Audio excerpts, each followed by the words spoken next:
So today is lesson 2. You know, I thought long and hard about where to begin. I really have, one thing I can state is that I've learned because of how honest I am now. And when I say honest, I don't mean honest as in being judgmental, being blind, anything like that. I have realised that many don't like to hear the truth. Because 9 times out of 10 it's true. Just like sarcasm. A lot of America don't get our sarcasm over here, but if some of them do, they would know that sarcasm, and it's an actual statistical fact that sarcasm, 99% is someone's truth. So that's how frightened some of us are. Frightened to actually disclose those vulnerabilities, which are the things that create the truth in the first place. I have seen a lot, been through a lot, but there are many, if I could, that have nothing, and I would help. And I do the best that I can always. Today, for example, I was awoke by police at my door. Sure as hell isn't the first time, and it's pretty far from the 100th time. Now, it's not to do with, me, doing things that are, crimeful. It's a whole load of things. And, I don't have a problem telling the truth. I don't have a problem if you have a question for me straight up. I will give you an answer, no matter what I feel inside. No, I'm trying to. I'm doing this because I don't know what else to do. I need help. I do. I have severe PTSD. So much so that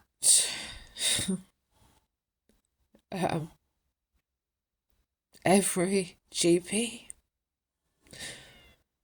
doctor, consultant, psychiatrist, psychologist, nurses, support workers. I could continue on. DV workers. 9 times out of 10, I'm shone away. Because after years and years, my mind had tricked me into thinking that I was coping and I was dealing with things. And then, oh gosh, life became a whirlwind. It was like I was in the eye of the storm. And this is technically still kind of what's happening right now. I'm in the eye of the storm looking around at all these people that I have said, because like they say, the first step of admitting you need help is huge. And then the second one that follows is then accepting that help. So when I look up in the eye of the storm, I see all of these things that I can't control.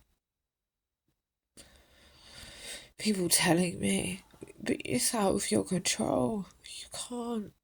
You can't do it. Like, there's nothing you can do. It's not your fault. But as much as I wished, hair on my face. As much as I wish to believe that was simple enough that I could just accept that, unfortunately, I was since the day that I was born, I was wired differently, if you will. I see things that others don't. And I sure as hell don't have to get my information from anyone, anything.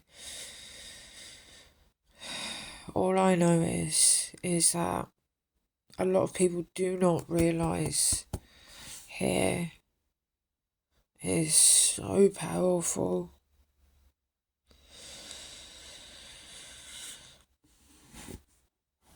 And when you are someone like me, you're a pacifist that doesn't believe in war, violence, guns, weapons.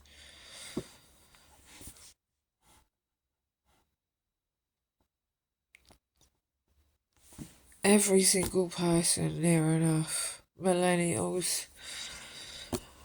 Yeah, I may be here putting this video up on YouTube, but I'm doing it because people need to know the truth. Now, truth of the matter is, I don't give a fuck what anyone thinks of me. Not anymore. Why would I? What do you want me to tell you? Where do you want me to start?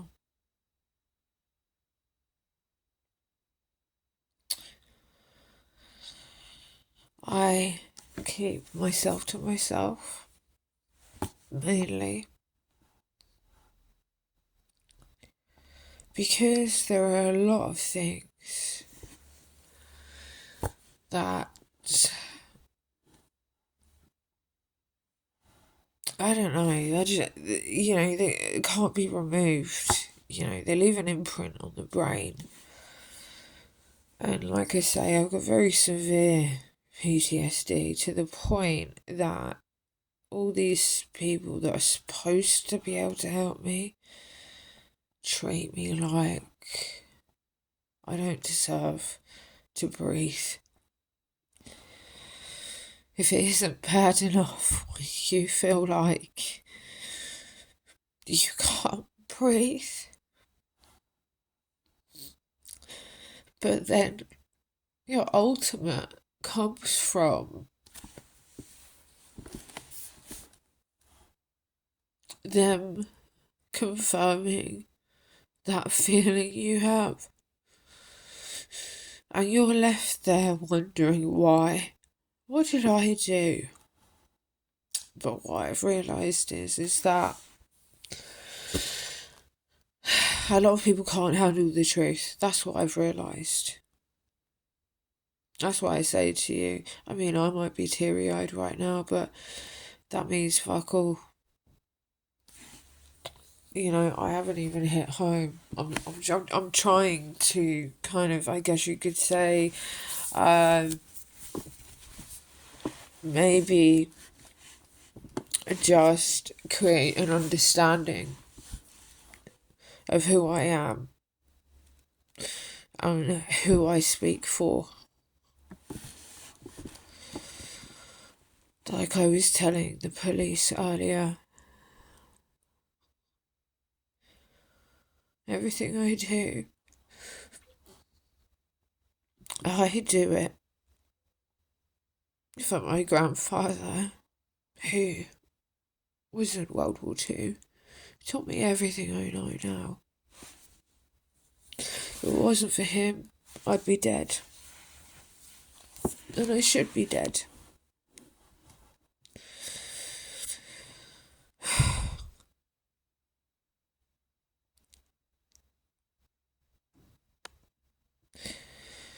He instilled a lot of core values and morale, and I will never forget that. It doesn't take a lot these days to treat someone with respect and have manners. And it is true. It can take one person, one action to make anyone who's having a bad day to smile.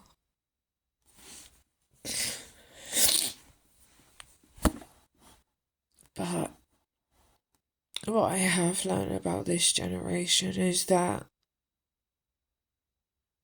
it's almost like everything that was built, everyone forgets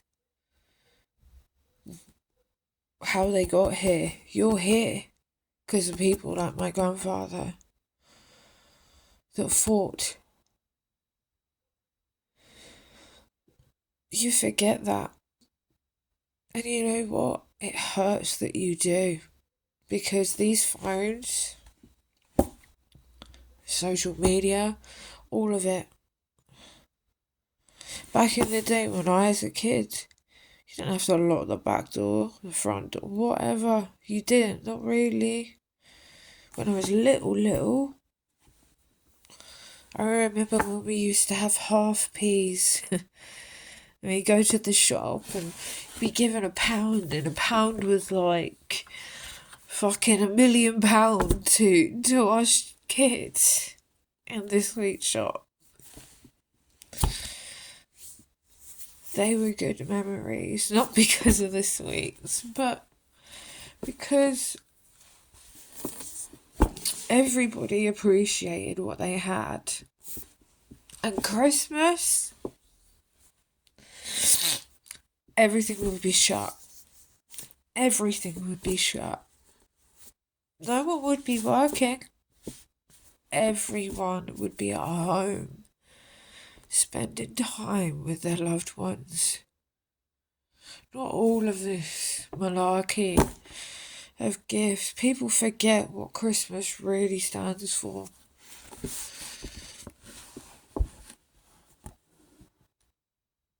But obviously, I derive here.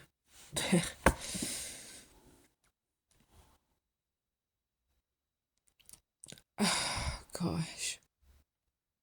I keep thinking, where do I start? A lot of things have happened to me. A lot of things I said I've seen. I am no better than anyone watching this.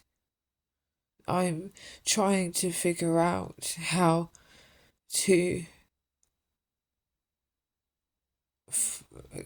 find out what is real. Like, how I come across, but then I know that my moral compass is very, very firm.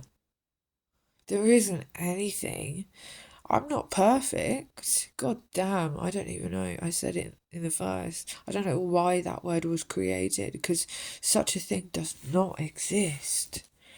It doesn't. And that's the truth. So, I didn't know that I had PTSD for a long, long time.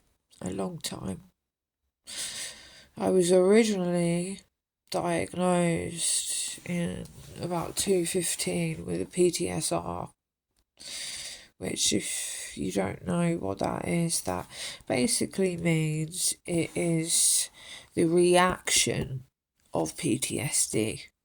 So I'm having those reactions rather than having full blown trigger moments and nightmares, or whatever you want to call them, that kind of thing. So, and the person that did that and also helped me to, get that one, I was lucky. Let's just say I was very, very lucky, and I was so grateful. And these are the lengths, like, this is just one tiny part. If I let you in on the NHS and everything I've seen, some of you may think twice, but I will help you. Trust me, I will help you. For some reason, whether I'm tested all the time for whatever reasons, it is what it is. There ain't fuck all that I can do about it. But the one thing that people underestimate about me is that I'm a survivalist. That's all I know. Everything I have, I worked very hard for, and it's not a lot. Everything I have is actually second hand. But that doesn't bother me at all. I don't have to have a t-shirt that's £100 to make me feel better. If anything, I'm like, dude, go to the charity shop, man. Like, you can just,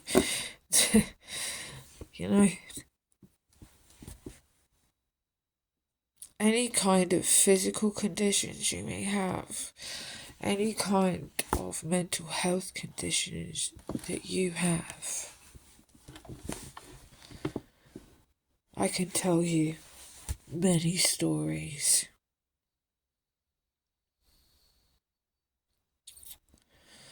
One I can tell you right now, actually.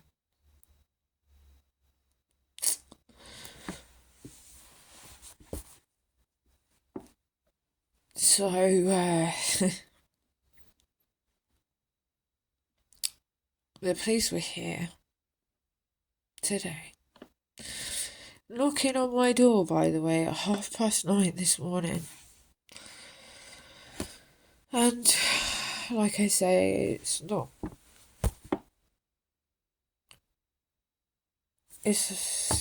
been a few times,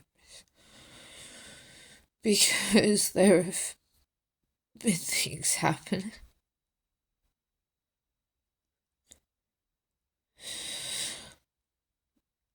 They wanted to check that I was okay after sending an email to indicate to my DV that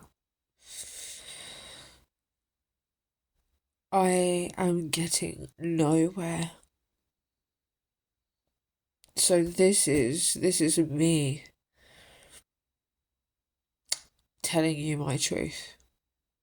Like I say, there isn't anything, any day I'm going to leave out. I will get there, but you're going to have to bear with me. The irony is, as well, If you were going through something, if you, I don't know, you've been diagnosed with borderline disorder or any disorder to do with mental health, I'm going to be very honest with you right now. I am not here to judge you. I'm here to help you. That's why I'm going to share with you everything that I've been through. So, now that I've decided, there's many topics I want to hit with you. You would not believe me. And I'm hoping some of you give me that chance. And if you need help, if you stick with me, you will get it. Because I've been in so many situations and I've had to handle them. God forbid. People keep telling me I'm strong. But the truth is, I just want to know what peace feels like, you know? So, there are a lot of things that should not be done. If you are in crisis, and I'll say it again, if you are in crisis, and because this happened to me, where I'm located at this current moment, I cannot discuss with you. It's dangerous if I do. What I can say to you is, wherever you're in crisis,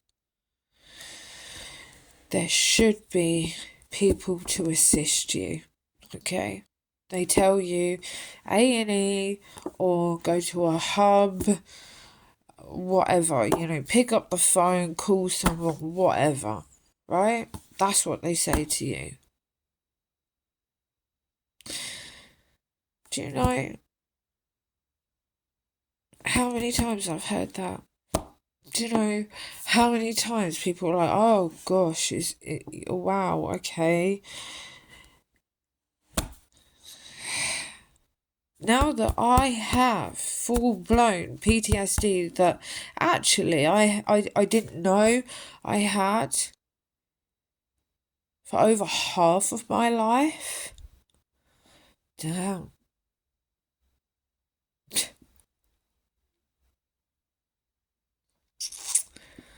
I laugh because, you know, when I think about all this madness, you know, we keep fighting, yeah, and it gets to the point, like now when you walk into a GP surgery or, I don't know, a hospital, or when you try and call to make an appointment to the hospital, whatever it may be, and they have that automated voice that says, we do not accept any form of aggression or certain behaviours towards our staff. We hope to treat you with respect, so we would like to think you would do the same.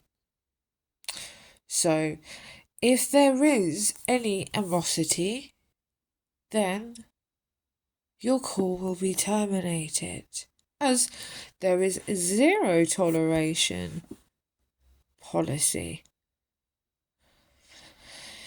Oh, jeez Luigi. And yes, I did just say that. It's just a thing that I say, don't ask. Yeah. I find that hilarious. You know why? Because that indication right there, that automated message, is telling you, whoever you are on that phone, telling you, you can't get mad at us. When you're like, I need help, I need help. Please help me. Help me. I'm asking you, please, politely, please, can you help me? No, I can't.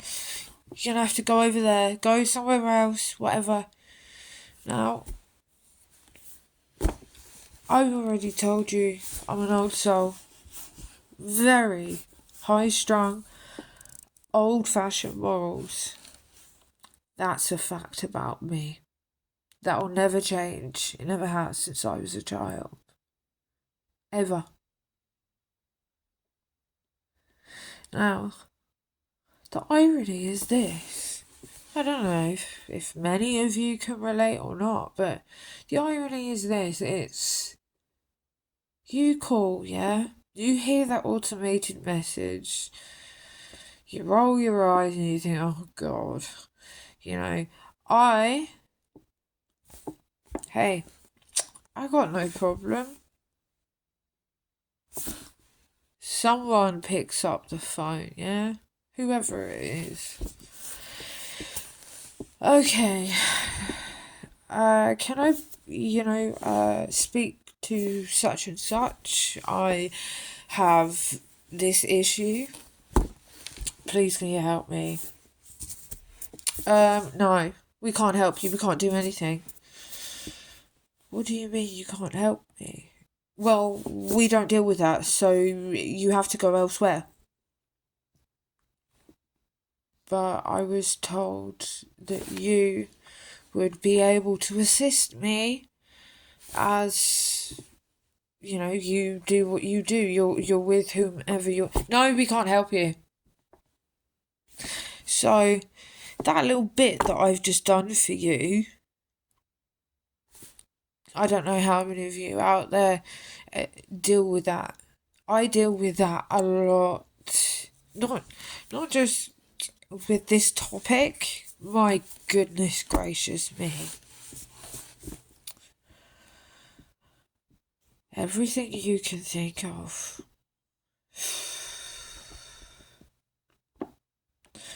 So that's the irony. When someone is begging and pleading for help, like I did, every single professional that's supposed to check up on me, supposed to, help me,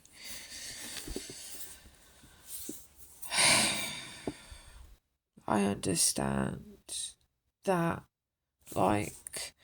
not every service has the money it should to carry out certain things or to obtain a higher demand of patients that they can actually deal with. And instead of having one psych, they have, say, 10 psychs. Unfortunately, where I'm located at the moment, apparently money's an issue. But, you know what the irony is? I got booted out of the mental health team up here where I am a couple of weeks or so ago.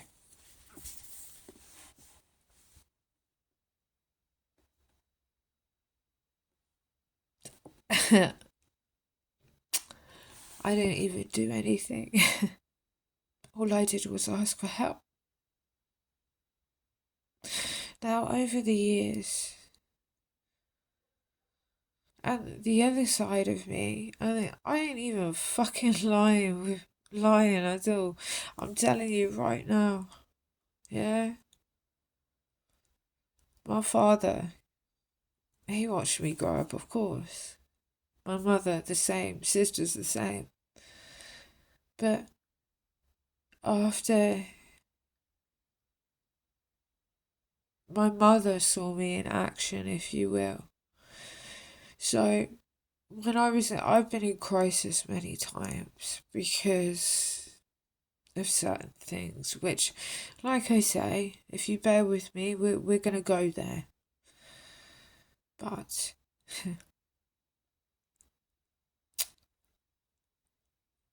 I got a letter saying I was booted out. I didn't do anything. They also lied in the letter. Said that they'd try to contact me. try to offer me this, do that. Did they? And bearing in mind, I've got nothing to hide. My hands are here. They're empty. There's nothing here. I have nothing to lose. All I did is speak to that one psych guy per this whole flipping county. And he asked me, all he did was ask me, what's going on? I told him straight. This is what's going on. My PTSD is just getting worse. Blah, blah, blah. Oh my gosh, I don't know what to do with you. He spent the whole time doing this. I don't know what to do. But what he doesn't realise is that actually their team, his team, and him knew I was in crisis, and I still am. And the irony is that when I tried to speak to my doctor, now, the doctors are the key to the majority of referrals, yeah? Health-wise, we all know this. But this specific doctor now is saying, I can't help you. I can't provide you with any medication. I can't do this, I can't do that. Why don't you complain to pals? I went, oh God. I said, I'm sorry, but I've been there and I've done that. Then she was like, okay then, well, I can give you and send you the details for the Board of Commissions. And she did. She fucking did. Now, when the police were here, they wanted me to speak to a specific service. Again, the service was struck. They didn't. They said to me, right, okay, so, because I said, look, there are things that are coming that I need to be stable for. I need to be strong. I may appear right now as strong, but you've seen me teary-eyed. I really am in, I don't know what you want to call it, but yeah, so she asked me a few questions, blah, blah, blah. Told her what the GP had said. She went, what? The GP should be able to prescribe you at least with an antidepressant. And I went, no. She said she won't prescribe anything and that she has to get the okay from the psych. And best believe me, the county that I was in before, all it took was a doctor to do a referral and a doctor to say, right, this person has this issue, you need to sort it out, okay? You need to either give her therapy, give him therapy, you need to do this, whatever it may be. So she was absolutely shocked that the GP even refused to try and help me. Now, is that fair? But I know, hey, some of you may sit there if you actually get to the end of this video and you haven't fucking gone, oh, Jesus Christ. I've heard it 1,000 times. Life ain't fair. But apparently, I'm supposed to be the number one suspect in getting help, changing the system and the rules. And if you are stuck, I can, believe it or not, help you. Because I've been fighting this battle for over half of my life. Over half.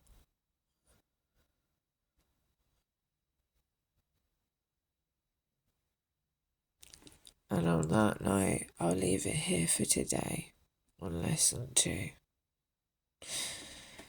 If you got to the end of this video, thank you. But also at the same time,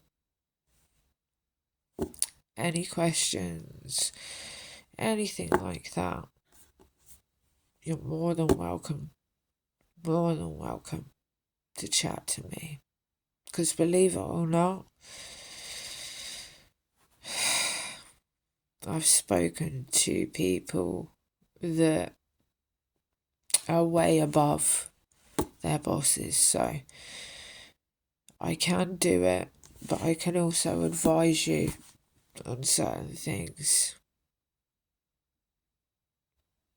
So, on that note, have a good evening. Look after yourselves. I'm out.